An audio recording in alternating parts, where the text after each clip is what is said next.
Welcome to Barnstable Today. I'm Nick Cortez. This past week was filled with big happenings, from graduation at Barnstable High School to the conviction of former Massachusetts House Speaker Sal DeMacy to the Bruins bringing home the Stanley Cup. And we covered all of it on Barnstable this morning. Despite the wet weather last Saturday, spirits were not dampened as the Barnstable High School class of 2011 received their diplomas. On Monday, June 13th, Len Gobeil and Superintendent Dr. Patricia Grenier discussed the big day and some of the impressive students who spoke at graduation. Those of us who are let's just say a little older, we've heard hundreds of commencement speeches, and they all have the same theme. And after a while, you say, oh, here we go again, it's the same theme. And then I started thinking about that statement, and I said, you know, this is important for this year's graduates. Mm-hmm. And they may not have heard all of the speeches that we have heard, and it means something to them. It really does, both on the part of the speakers and the part of all the graduates, too, isn't it? You know, it's interesting because as I was mentally preparing for our discussion this morning, I was reflecting on graduation, and I have the privilege of chatting with some of the kids who give the addresses before they give them. And to the students who gave those, I thought, you know what, you're as good, if not better, than the adults that give them. And each child, or each young man or young woman, brought to the podium a personal perspective of their own, as well as the message for new beginnings. And so, if you were there to listen to those kids, I don't know, they give me goosebumps. I really know why I chose the career I chose, but when you listen to Connor Rude, who is the president of the student council this year, and whose father is quite ill with cancer, and Connor says, tragedy does not remove love and hope. His personal sharing was so profound that how can you not take the message to the kids, and it's a very personal message because they all know Connor and they know what he's going through. And so I was amazed, whether it was Jamie Nealon, whether it was Alexandra, whether it was Connor, Lauren Logan. The kids were amazing. Yep. And class was amazing. They're really a distinguished group of young men and young women, and it's so impressive to watch them grow over the years to become 18-year-old young men and women, and how mature they are. There was a lot to talk about on Thursday, June 16th, and much of it revolved around the Boston Bruins winning their first Stanley Cup in 39 years. Finance Director Mark Milne might be one of the biggest Bruins fans we have on BTM, so we talked a little hockey, and then we moved on to discuss more good news of a recent bond sale that will help the town to realize hundreds of thousands of dollars in savings. And now we welcome in, for my money, one of the biggest hockey fans that we talk to on a regular basis, our Director of Finance, Mark Milne. Good morning, Mark. How are you? I'm great, Nick. How are you? You picking up a little bit of this music right now? Yeah, I can hear. All right, that's fantastic. All right, you know, we have to have a conversation, so I need to stop this, but I figured you'd probably appreciate that. Okay, very nice. I thought we were going to drink from the Stanley Cup this morning. How do you feel, Mark, today after all of this? It's great. It's great for the Bruins fans. It's great for the city of Boston. They're no longer the ugly stepchild in Boston sports. I mean, it's fantastic. Mark, let's turn our attention now to municipal affairs and talk a little bit about some more good news that happened in the town of Barnstable just a few days ago. The town sold, I should say, about $19 million in bonds. And bond issues is something that the town does on a regular basis, but this one was especially favorable. Explain why.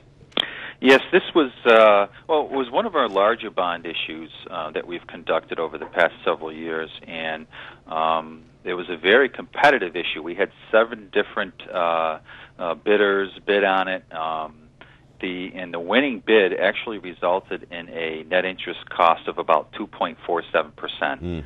Now that's on a 20-year loan. I mean we have never received a net interest cost on a borrowing of that magnitude with that kind of interest rate, and so it was a very good sale for us. We'll save hundreds of thousands of dollars in interest costs on these bonds, and it bodes very well for the Sandy Neck business plan, because the new $1.3 million bathhouse out there was part of this bond sale. So they'll enjoy the fact that they have less interest to pay back on that debt and that loan, which will help their business plan. And the airport terminal was also part of this bond sale, and so that'll help that business plan out as well. We also, as part of this sale, refinanced some of our 2002 bonds that we had outstanding in it, which resulted in about $735,000 in interest savings. Wow.